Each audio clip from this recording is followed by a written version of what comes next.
और ये विधानसभा है मुजफ्फरपुर की गाय घाट विधानसभा। फिलहाल तो यहाँ आरजेडी का कब्जा है, लेकिन क्या गाय घाट में हमेशा से आरजेडी का कब्जा रहा है या फिर यहाँ किसी खास परिवार का दबदबा रहा है? कौन जीतता रहा है, समीकरण किसे फेवर करते रहते हैं, उसे स्कैन करते हैं। तो रंजन जी, अगर गाय घाट को देखें तो क्या लग रहा है, क्या इसे स्कैन करने पर दिख रहा है? देखिए, जब गायघाट विधानसभा को आप स्कैन कीजिए तो मुजफ्फरपुर जिला में है। मुजफ्फरपुर लोकसभा के अंतर्गत आता है। बागमती नदी के किनारे बसा हुआ शहर है। इसके अलावा अगर आप इसे देखें तो जेपी आंदोलन के पहले 1977 से पहले अगर आप बात कीजिए तो यहां पर कांग्रेस का दबदबा साफ तौर पर दिखता था। लेकिन जब एक बार जेपी आंदोलन हुआ, जनता लहर आई, उसके बाद सोशलिस्ट इस सीट पर हावी होते चले गए और फिर बाद में स्थिति ऐसी आ गई कि सोशलिस्ट पार्टी जो अलग अलग खंडों में बटी, उन्हीं के बीच जो है मुकाबला होता आ रहा है। और पिछला चुनाव भी ऐसा ही कुछ देखने को मिला था। यहां पर अगर हम बात करें, जब इसको और स्कैन कीजिएगा तो एक चीज जो और दिखता है कि राजपूत और यादव आम तौर पर यहां जो विधायक बन रहे हैं वो इन्हीं दो जातियों से बनते हैं। तो बात हो गई पार्टियों की कि किनका दबदबा रहा, पहले कांग्रेस फिर सोशलिस्ट विचारधारा। इसके अलावा जाति की बात हो गई कि यादव और राजपूत प्रत्याशी यहां ज्यादा अवसरों पर जीते हैं। अब अगर इसे आप देखें तो एक और चीज दिखता है कि एक और व्यक्ति का दबदबा दिखता है और वो है महेश्वर प्रसाद यादव। वो यहां पर 8 बार मुख्य मुकाबले में रहे हैं, जिसमें से 5 बार उनको जीत मिली है, 3 बार उनको जो है नजदीकी मुकाबले में हार का सामना भी करना पड़ा है। और एक दिलचस्प बात यह है कि गायघाट की सीट जहां कई राजपूत विधायक हुए, आनंद मोहन ने भी 1995 में यहां से अपनी किस्मत आजमाई थी। तब उनकी अपनी पार्टी हुआ करती थी, बीपीपी मतलब बिहार पीपुल्स पार्टी, और वो वहां से चुनाव लड़े थे, लेकिन वो हार गए थे और महेश्वर यादव ने ही उन्हें शिकस्त दी थी। अब तक गायघाट में 14 चुनाव हो चुके हैं। कांग्रेस ने 4 बार ये सीट जीती है। ये ज्यादातर 3 बार तो वो 1977 के पहले ही उन्होंने जीत ली थी। आरजेडी को 4 बार यहां से सफलता मिली है। बीजेपी को 2 बार यहां से कामयाबी मिली है। जेडीयू को भी 1 बार सफलता मिली है। जनता दल, जनता पार्टी और निर्दलीय भी 1-1 बार यहां से जीते। यानी अभी के इंडिया ब्लॉक को मिलाएं तो ये सीट उसे जाती हुई दिखती है। जी, अभी आरजेडी के फेवर में आपको दिखता है कि पिछला चुनाव आया था। अब पिछली बार क्यों हार जीत हुई थी उसकी भी चर्चा हम करेंगे। लेकिन पहले बता देते हैं कि महेश्वर प्रसाद यादव ने यहां से सर्वाधिक 5 बार जीत हासिल की है। इसके अलावा नितेश्वर प्रसाद सिंह भी 3 बार यहां से जीतने में कामयाब हुए हैं। अब अगर हम पिछले 3 चुनावों की बात करें तो जो महेश्वर प्रसाद यादव थे, पहले वो आरजेडी से ही चुनाव लड़ते थे, आरजेडी के टिकट पर विधायक भी रहे हैं। तो 2010 में वो आरजेडी से उम्मीदवार थे। उनको 40,399 वोट जो है वो आए थे। और यहां पर अगर आप देखिए तो जो बीजेपी ने वीणा देवी को उम्मीदवार बनाया था, वीणा देवी अभी वैशाली से सांसद हैं, आपको एलजेपी आर से, तो वो यहां पर बीजेपी के टिकट पर 2010 में लड़ी थी और उनको 56,386 वोट मिले। और आरती देवी कांग्रेस के उम्मीदवार थी, उनको 6,742 वोट मिले। तो यहां पर वीणा देवी ने यह सीट 15,987 वोटों से जीती, मतलब 16,000 वोटों के आसपास। तो बीजेपी को यह सीट 2010 में मिली थी। 2015 में महेश्वर प्रसाद यादव एक बार फिर आरजेडी के टिकट पर चुनावी मैदान में थे और उनके सामने एक बार फिर से वीणा देवी ही थी। तो पिछली हार का हिसाब उन्होंने इस बार चुकता कर दिया। महागठबंधन बन चुका था तो जेडीयू का अपना वोट तो था ही, आरजेडी के वोट भी वहां पर एक्यूमुलेट हुए। तो महेश्वर प्रसाद यादव को आए 67,300 13 वोट, मतलब 40.81% वोट, और वीणा देवी को आए 63,812 वोट, मतलब कि 38.68% वोट। तो बहुत क्लोज फाइट जो है यहां पर हुई है। उनको 67,313 और इनको 63,812, तो 3,501 वोट से महेश्वर प्रसाद यादव जीते। और उस वक्त जो हार की वजह बनी थी वीणा देवी की, वो अशोक कुमार सिंह बने थे, वो भी राजपूत जाति से ही हैं, वो 7,826 वोट ले गए थे। तो इस वजह से वीणा देवी को हार का सामना करना पड़ा। 2020 आते आते तक परिस्थितियां बदल गई थी। महेश्वर प्रसाद यादव आरजेडी से जेडीयू में आ चुके थे, तो आरजेडी ने निरंजन राय को यहां से चुनावी मैदान में उतारा। वीणा देवी की जो बेटी हैं कोमल सिंह, वो एलजेपी के टिकट पर खड़ी हो गई। तो पिछली बार जो काम अशोक कुमार सिंह ने किया था, जिसकी वजह से वीणा देवी को हार का सामना करना पड़ा था, इस चुनाव में कोमल सिंह ने वही काम जेडीयू के साथ किया और उनकी वजह से जेडीयू को यहां पर हार का सामना करना पड़ा।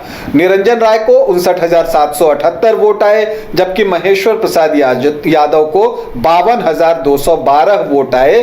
तो कोमल सिंह, जो कि चिराग पासवान की पार्टी से खड़ी हुई थी, वो 36,851 वोट लेकर आई, 20.3% वोट।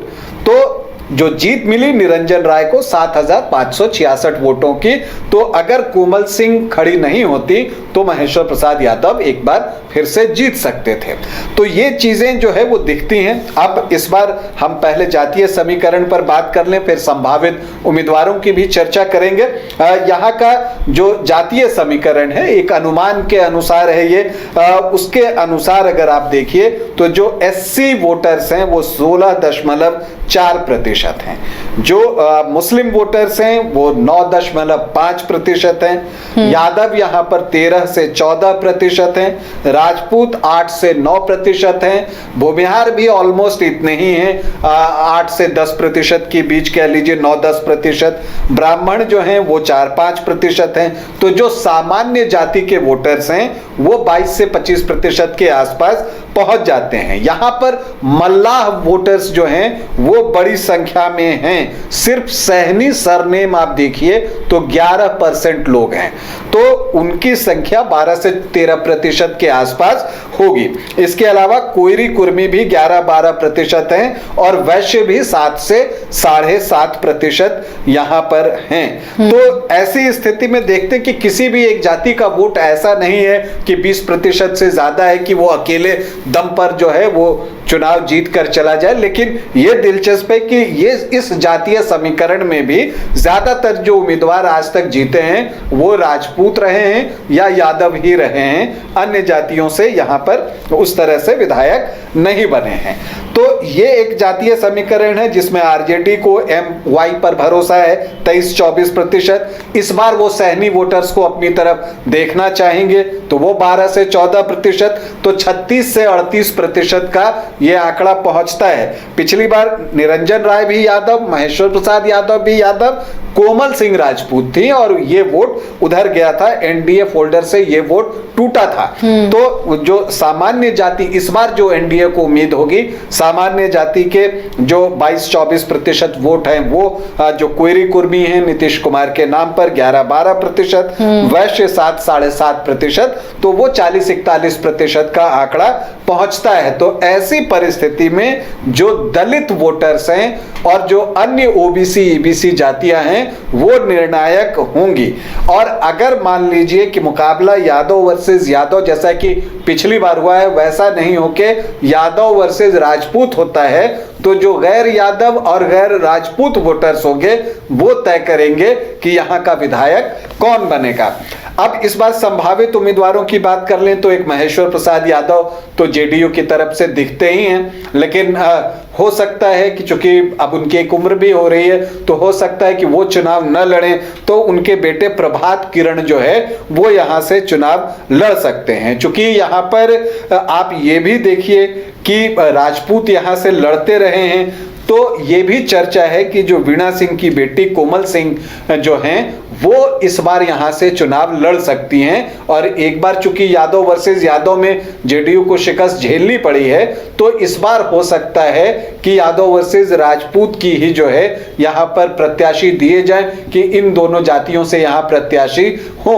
तो ऐसी परिस्थिति में कोमल सिंह का नाम सामने आ रहा है। दिनेश सिंह और वीणा सिंह की बेटी हैं, एमएलसी हैं दिनेश सिंह, उनका बहुत दबदबा है इस क्षेत्र में, और वीणा सिंह सांसद हैं वैशाली से, ये तो आप जानती ही हैं। तो फिर उनकी बेटी कोमल सिंह यहां पर एक मजबूत दावेदार के तौर पर जो है वो उभर कर सामने आ रही हैं, जनसंपर्क भी वो लगातार कर रही हैं।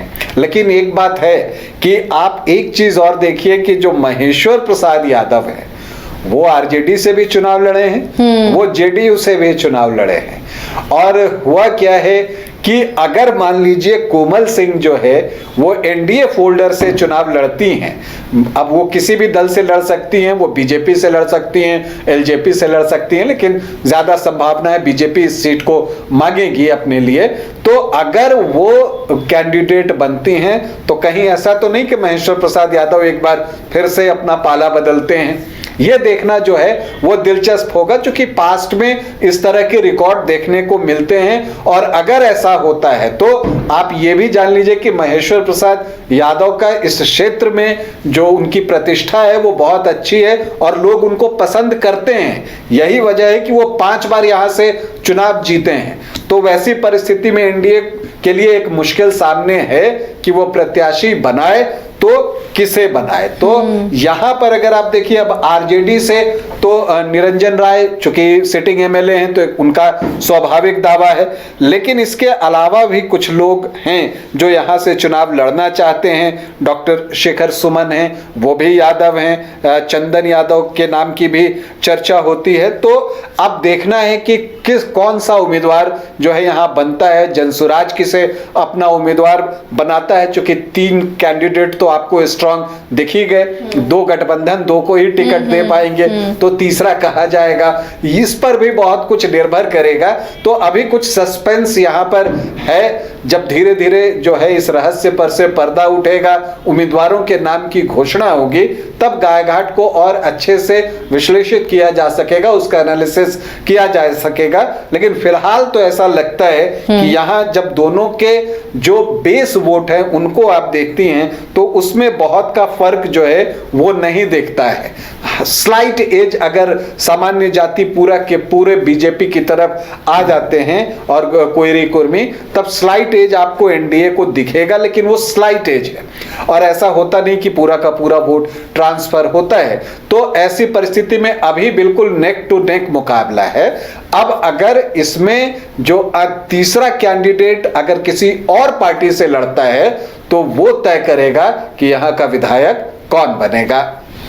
तो देखिए ये गायघाट की दिलचस्प जंग है और कहीं ना कहीं ये ट्रायंगुलर फाइट इस बार बनाता हुआ नजर आ रहा है। तो कौन जीतेगा, कौन बाजी मारेगा, सीट का मिजाज जो पहले रहा है इस बार क्या रहेगा, समीकरण इस बार किसे फेवर करेंगे, उस पर भी हमारी नजर बनी रहेगी।